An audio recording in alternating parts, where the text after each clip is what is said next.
Hello and welcome to the Family Heart Foundation's webinar on COVID-19, How to Live with the Omicron Variant. My name is Kat Davis Ahmed. I'm Vice President for Policy and Outreach at the Family Heart Foundation, and we're just so pleased to have Dr. Mary McGowan with us this evening to present on this really important and timely subject. Dr. McGowan is the Chief Medical Officer of the Family Heart Foundation and Assistant Professor of Medicine at the Geisel School of Medicine in Dartmouth and co-director of the Lipid Clinic there. I'd like to remind everybody that, of course, this is a webinar for informational purposes. Nothing that's presented here should be considered medical advice for your care. For your own personal care, please consult your healthcare provider and follow up for specific recommendations pertaining to your own treatment and management. I'd like to invite you all to introduce yourself in the chat. Make sure that you choose everyone where it says to, so that everyone can see your message. Otherwise, it will only be seen by a few people. So we'd love to have you say who you are, where you're coming from, and it's a great way for everybody to get to know each other a little bit in this virtual world we're in. And Dr. McGowan will be taking questions after her short presentation. We expect this will be about 30 minutes altogether. So please enter your questions in the Q&A. You can find that box at the bottom of your screen, and we will present the questions to Dr. McGowan after her talk. So enter your questions anytime, and certainly you can enter them when the Q&A opens up. Please don't forget to use everyone on the chat when you enter your information. We wanted to share with you that just yesterday or the day before, this website went live. This is, of course, not a Family Heart Foundation website. This is a US government website where each household has the ability to order one box of 4 tests for COVID, and at-home COVID test. These are free of charge. I'm told that this website makes it pretty easy to order. So we wanted to make sure that you were all aware of the web address that you find here, and so that you can order this set of 4 tests for your household if that would be helpful to you. So with that, I would like to hand it over to Dr. McGowan. Dr. McGowan, thanks so much, and I'll see you back for the Q&A. Hi, everybody. Thanks so much for joining us today. Didn't expect to be here talking about year 3, going into year 3 of COVID-19, but here we are, and we'd like to talk about how to live with the Omicron variant. And I want to just begin by outlining what I'll talk about. So we've been at this for a long time now, more than 2 years, ready to start the 3rd year in March. So I'd like to ask the question, sort of step back and say, what have we learned in these last 2 years? And I think during difficult times, it's always good to look around and see who are the helpers, who are the heroes. And I'd like to highlight 2 heroes for you to know about. And then I'd like to talk about why Omicron is different. And we'll ask the question, do vaccines help target the Omicron variant? And then there has been this wave of people saying, I'm going to get COVID anyway. In fact, 20% of Americans have gotten COVID, tested positive for COVID. So I might as well just get it and get it over with. And what I'd like to talk about is why that's a bad idea. And 2 of the reasons we'll talk about pertain directly to you. And 2 of the reasons we'll talk about pertain to your greater community. And then I'd like to end with the Omicron variant. How do we live with it? And so we know at the Family Heart Foundation that you are tired, and you would love to probably be on this beach and watching this sunset and traveling again. And I think that if we're patient, and I know you've been more than patient, we'll get there again. So let's get through the next few weeks of the Omicron surge and get to the other side. So what have we learned over the last 2+ years? Well, for sure, we have learned that the SARS-CoV-2 or COVID-19 virus is smart, wily, and ever-changing. And if we're going to return to a normal life, we're going to need to work together. And I think that we've been very used to our physicians, our healthcare providers, scientists, knowing the science.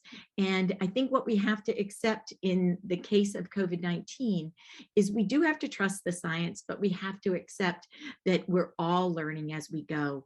We know a whole lot more, and we have a whole lot more tools in our toolbox than we did 2 years ago, even just last year when we didn't have the vaccine. But we also need to share knowledge and vaccine with the rest of the world. The only way we're going to get through this global pandemic is if everybody is vaccinated, or the lion's share of people on this planet are vaccinated. So I'd like to highlight two heroes. You may have heard about them, Dr. Maria Elena Battazzi and Dr. Peter Hotez. They're both of the Texas Children's Hospital, and their team developed the Corbevax, which has been dubbed the world's COVID-19 vaccine. They are committed to sharing the know-how of making this vaccine at no or low cost. And they've partnered with a group in India to really accelerate the development of this vaccine, which is really hopeful, because if you think about the Pfizers of this world, or Moderna, or J&J, they were given sort of unrestricted grants to go forward. They didn't develop the vaccine at risk, but yet they're not willing to share, and that is too bad. But that is the situation we're in, and so now we may have a vaccine that can go all around the world. So how is the Omicron variant different? Well, there are close to 50 mutations in the Omicron variant as compared to the original SARS-CoV-2 virus that was detected in China in just February of 2019. Omicron has 36 mutations in its spike protein, and we contrast that to 10 in the Alpha variant, 12 in the Gamma, and 9 in the Delta.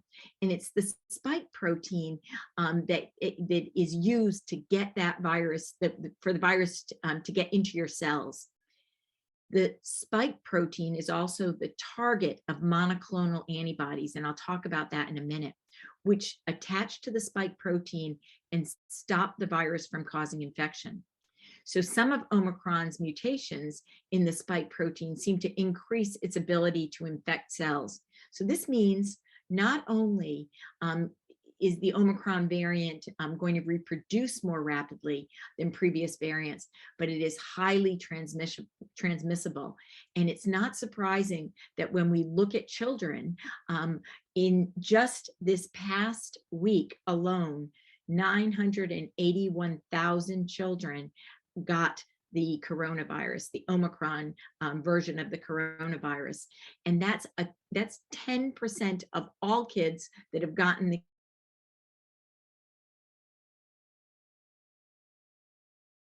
10% got it. The multiple mutations in the spike protein make it harder for the antibodies to recognize and stick to the spike protein. This may explain why Omicron seems to be more likely to cause reinfections and breakthrough infections in vaccinated people compared to other variants. These changes have also made therapies, as I mentioned earlier, monoclonal antibodies less effective. So far, we have only one of the monoclonal antibodies that's been available that is effective against Omicron, and that's sotrovimab. This is a monoclonal antibody made against by GlaxoSmithKline. So we have to ask, what else is available? And since we have limited supply of sotrovimab, once again, it makes sense not to try to get infected. The same is true of antiviral drugs. Antiviral drugs should remain effective, but they're in short supply. So they should remain effective against Omicron because they prevent the virus from replicating instead of targeting the spike protein. These antivirals need to be administered early in the stage of infection, which often requires a confirmatory test. And so, as Kat mentioned, it's great that the US government is shipping out, if you order it, shipping out 4 tests to each family member. So in December, sort of getting through with little fanfare, the US Food and Drug Administration, it granted its first emergency use authorization for an oral antiviral drug to treat COVID-19, and it was Pfizer's Paxlovid. But within one day, a second emergency use authorization was granted, this time to Merck's Molnupiravir. And so let's compare these antivirals, and there's some key differences. Both require a COVID test in order to receive them. So we need to have testing more readily available. In both cases, patients should not yet be in the hospital, but they need to be at high risk. And in our conversation here, what would high risk be? People who've had cardiovascular disease, people who have familial hypercholesterolemia, people who have elevated lipoprotein (a), people who have immunocompromise. It has to be people who are at risk for severe infection. There is a difference in terms of the age group that was approved. So for Paxlovid, you have to be greater than or equal to 12, whereas for Molnupiravir, you have to be greater than or equal to 18. And their mechanism of action differs. So Paxlovid is really 2 drugs used together. It is nirmatrelvir, which prevents a key protein that the virus needs to replicate from functioning properly. Imritonavir prevents the nirmatrelvir from breaking down. So it's a 1-2 punch there. Whereas Molnupiravir introduces mistakes into the virus's genetic code and prevents it from replicating properly. There is a difference in terms of how these are taken as well. So they're both taken for 5 days, and they should be taken early in the course of the infection. For the Paxlovid, you'll take 2 tabs of nirmatrelvir and 1 tab of the ritonavir twice a day for 5 days. Whereas for the Molnupiravir, 4 tabs of Molnupiravir every 12 hours for 5 days. There's a huge difference in their efficacy. And really what you want from these antivirals is to prevent hospitalization for severe COVID. And Paxlovid decreases hospitalization by 90%, whereas Molnupiravir by 30%. So there's a big difference. And in the Molnupiravir package insert, basically this is recommended only if you don't have access to anything else like Paxlovid. And in point of fact, we know that there are very few doses of these medications available. For Paxlovid, we know that there are 160,000 5-day courses that have currently been made available. I don't have the data for Molnupiravir, but that's when we consider the fact that we have 1,200,000 cases of COVID-19 each day in the United States during this surge. Those antivirals are not going to go very far. So another reason not to get COVID. The potential side effects are a little bit different. With Paxlovid, impaired sense of taste, which you can get with COVID anyway, diarrhea, sometimes elevated blood pressure and muscle aches, whereas with Molnupiravir, it's diarrhea, nausea, and dizziness. And then the question is, do vaccines help target the Omicron variant? All of the vaccines, the Moderna and the Pfizer, which are mRNA, and the J&J vaccine, which is not, but they all work by helping the immune system target the spike protein. And so the mutations in the Omicron variant may make the vaccine less effective, boosters can dramatically improve the protection offered by these vaccines. Moderna has reported, and Pfizer has reported very similar data, that a half dose of the booster of its mRNA vaccine raised antibody levels against Omicron by 37-fold, whereas a full dose raised antibody levels 83-fold. And the full dose has been given to people with immunocompromise, whereas the half dose is given to the rest. And the question is, are we going to be looking at another booster, a second booster? Work is going on with this in Israel right now.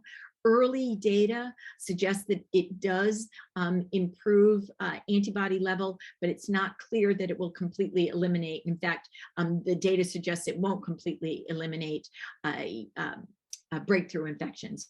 But if it can eliminate or decrease dramatically complications, that would be a very welcome thing. So Janet Woodcock, who is the acting commissioner of the FDA, is a very smart woman. And I am absolutely certain Janet Woodcock did not mean people to take what she said to the Senate Health, Education, and Labor and Pensions Committee group in the wrong way. So this is her quote. It is hard to process what's actually happening with now, which is most people are going to get COVID. So she's saying that it's likely most people in the United States will get COVID. And I think she didn't realize that this message was going to have many people just sort of throw up their hands and say, well, it's inevitable. I'm going to get it. I might as well just get it over with. And unfortunately, that is exactly what happened. And so I say to Janet Woodcock that we shouldn't let our guard down. And so here's the really almost the conclusion of my talk. There are going to be 4 reasons not to intentionally get Omicron.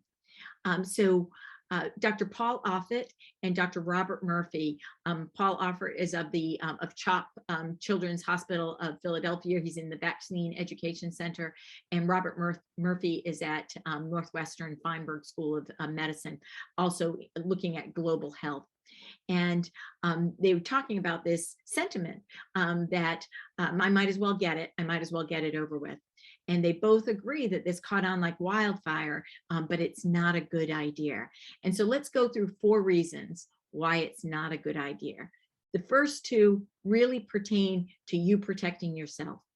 So COVID is not a bad cold. No matter what people say, and some people do get a mild version of COVID, but you never know. And it is really unpredictable who will get a mild version and who will get a very serious version.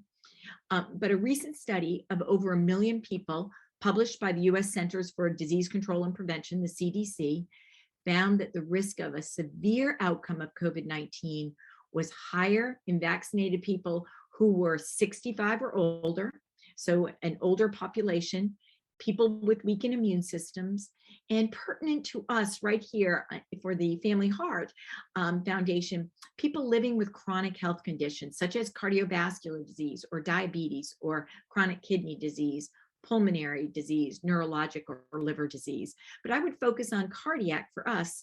And so you don't want to take the chance that you will be a person who gets severe COVID. Also, we've all heard about long COVID. Nobody knows who is going to get that. And there are health issues that can last long after you're no longer infectious. This so-called long COVID is a phenomenon, and it is characterized by sometimes debilitating symptoms: shortness of breath, fatigue, fever, dizziness, brain fog, diarrhea, heart palpitations, muscle and abdominal pain, mood changes, sleep difficulties. The list goes on. So it is not something anybody wants.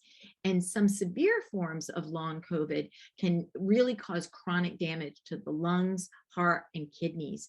And not to mention mental health. If you get up every day and you're short of breath and you're extraordinarily fatigued, it can really sap your energy. So that is a major reason not to intentionally get COVID. And now here are the ones where we're thinking about our community. Just over half, 54% of children between the ages of 12 and 17 eligible for COVID-19 vaccines have been fully vaccinated.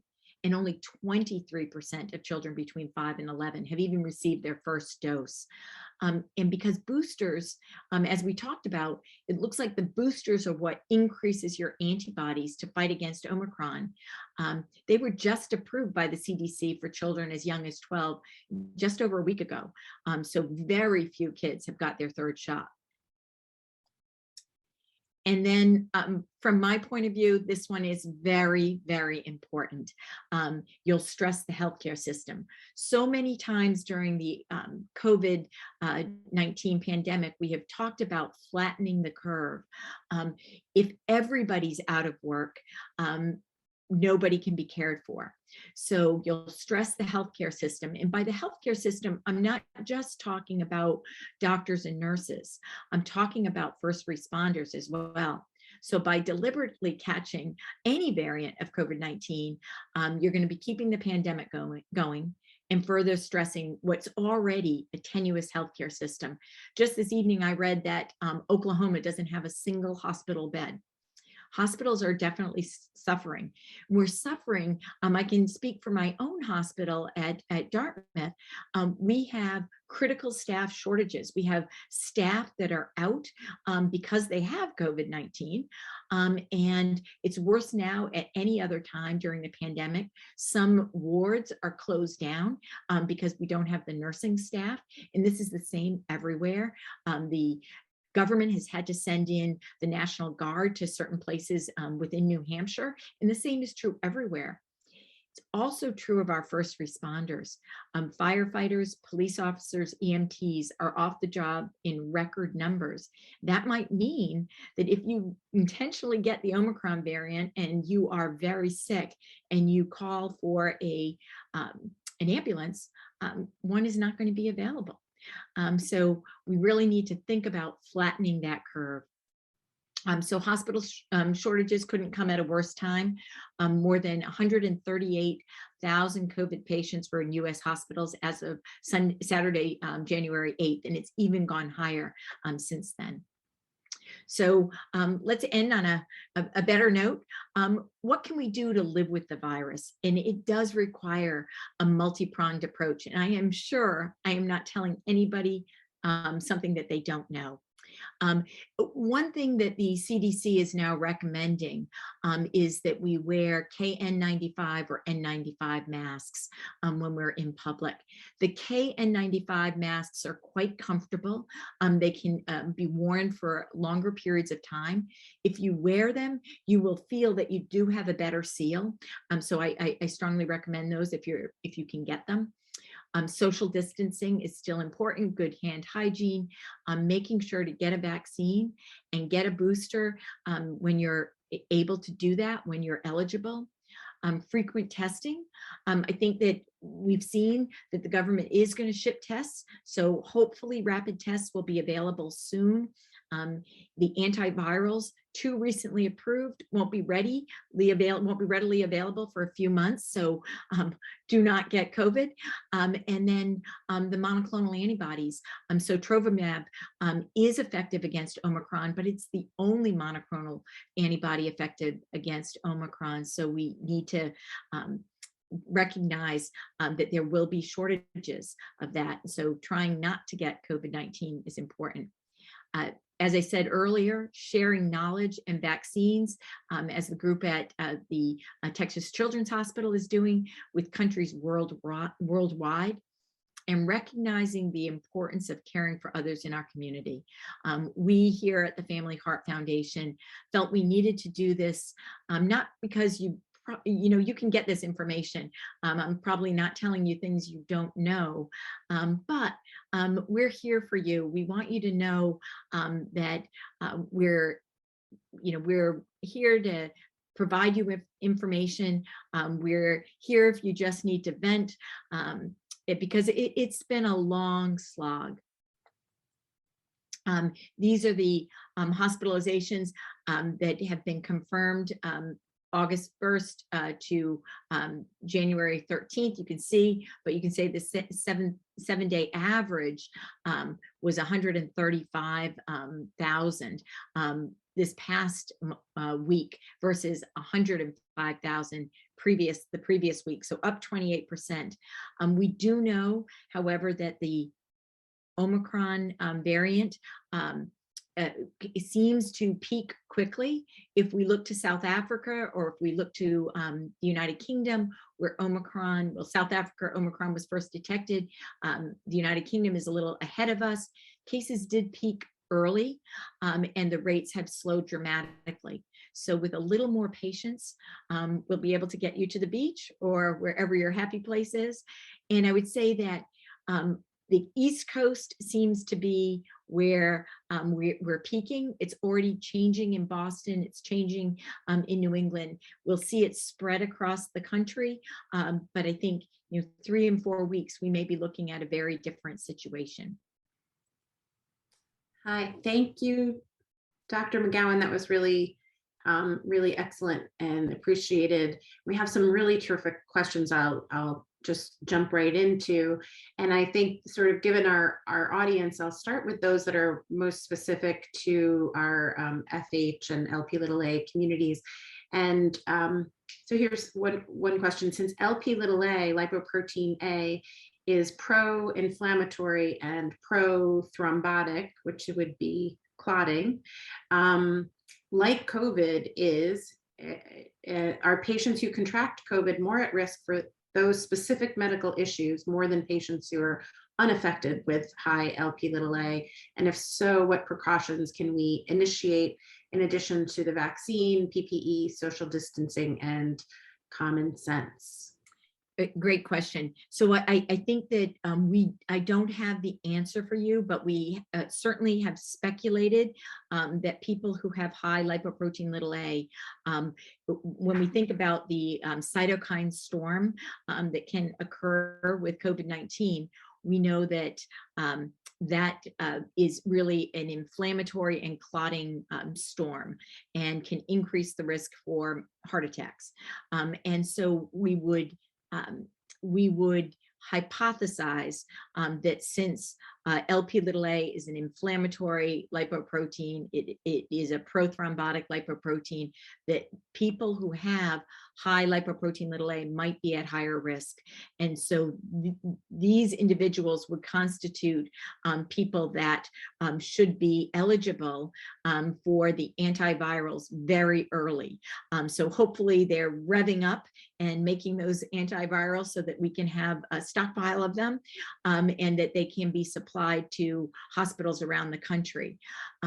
That said, we also have some resources on our website that provide a letter that if you think you have COVID and you have a high Lp(a), you would bring that letter with you to the emergency room, where physicians could read about that and understand that a person with high Lp(a) is very likely to be at increased risk, and so that person would be treated more aggressively.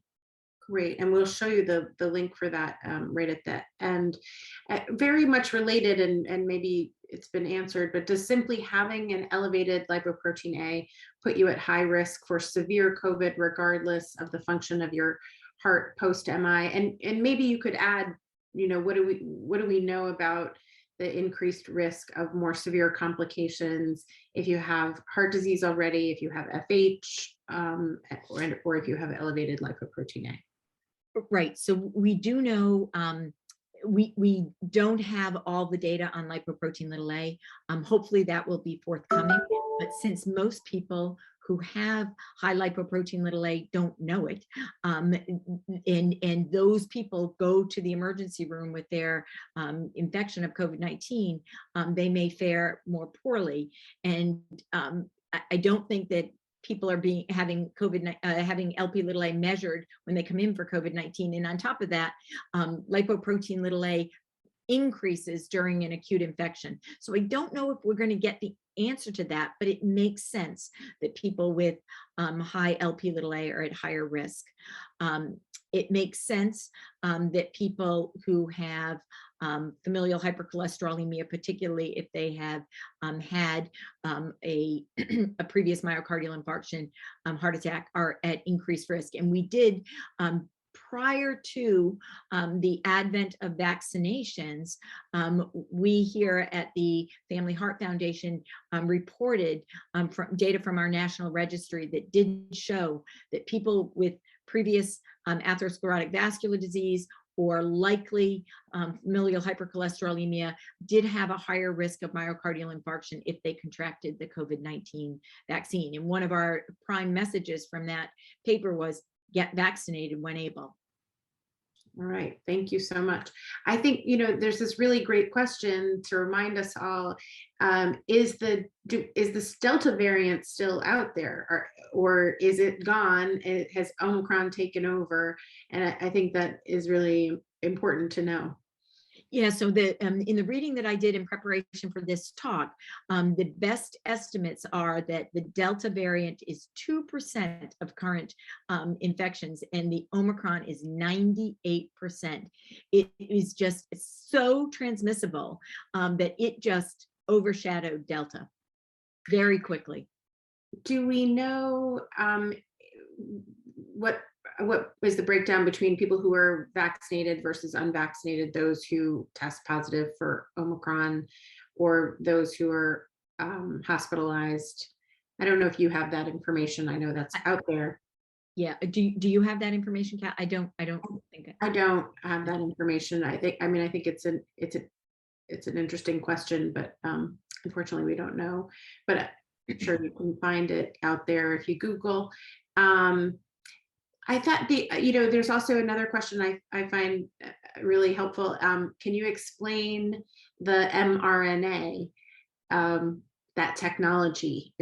And I don't know if it's easy to do quickly, but well, so I don't know if I'm going to be able to explain it to you sufficiently, but essentially, when you get an mRNA vaccine, that vaccine is working not in the nucleus of your cells. It is not changing your DNA.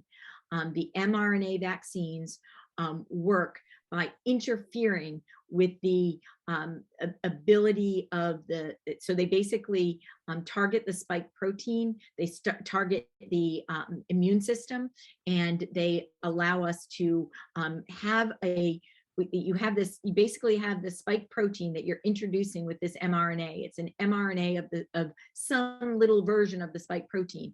You say, this is not me, this is foreign. I'm going to make antibodies to this. And then you destroy the mRNA that is introduced with the vaccine, but you've mounted these antibodies against the COVID-19. And so you've mounted the antibodies, and you are then just sort of waiting to get infected. Hopefully you don't, but if you get infected, you've seen that virus before because you've gotten infected with a little bit of the spike protein, you've made antibodies. And so the antibodies are directed at the spike protein. And the more you see that virus with boosters, the more you're going to make a greater number of antibodies. All right, and thank you. And then we have two questions that are related to younger people going to school. Where I'll pose the two of them. Do you have advice for younger heart patients? So the parent who has kids in school where the exposure to Omicron is high.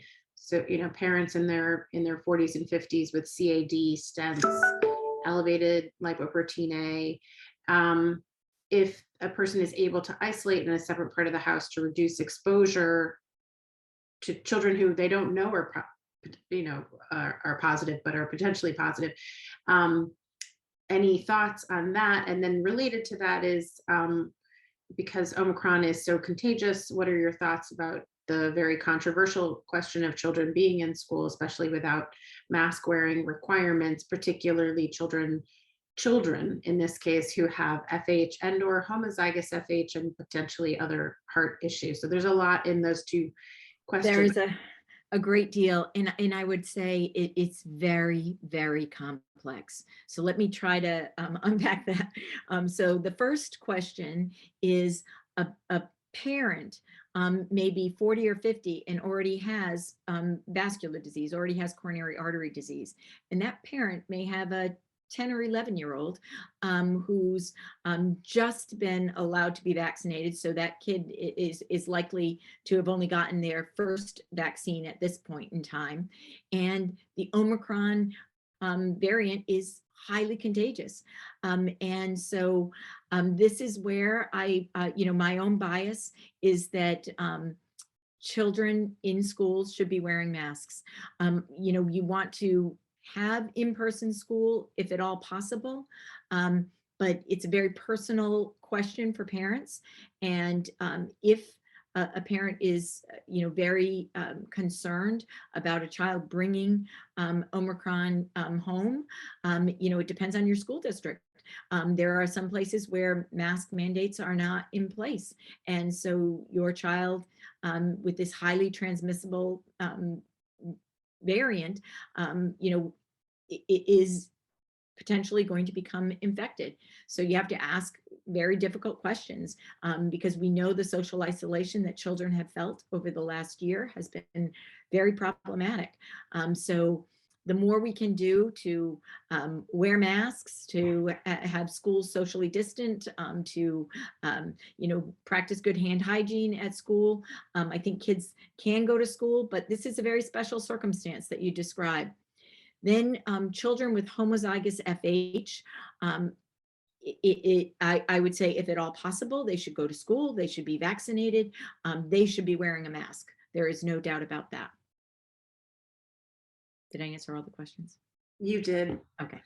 Thank you so much. We wanted to keep this pretty succinct and short, and we really appreciate everybody joining. So thank you, Dr. McGowan. That was a terrific overview of where we stand right now. And we all wish you all the best. And we're all hoping that life will get back to normal before too long. We do have COVID resources on our website. Our new website, if you haven't visited, is familyheart.org. And if you do /COVID, you'll find our previous webinars on the subject, which are extremely informative, but many of which took place before there were vaccines available, but you can still learn a lot from those. And then this form that Dr. McGowan referenced that you can fill out. I know some people who just filled them out and kept it on hand just in case, God forbid, they get quite ill and want to go to the hospital. A very helpful form that will help inform your healthcare providers once you get there. Hope none of you ever need it. We really appreciate the support that we get from the community, whether that's donations or it's attending events like this and reaching out to us and being connected. We appreciate you and your support. And we hope you find these sessions valuable too. And finally, you can reach us here at the Family Heart Foundation by email, by phone, or on our website. And as Dr. McGowan so beautifully said, we're here for you, and we wish you all the best, you and your families, and hope you stay healthy. Thank you, Dr. McGowan. Thank you.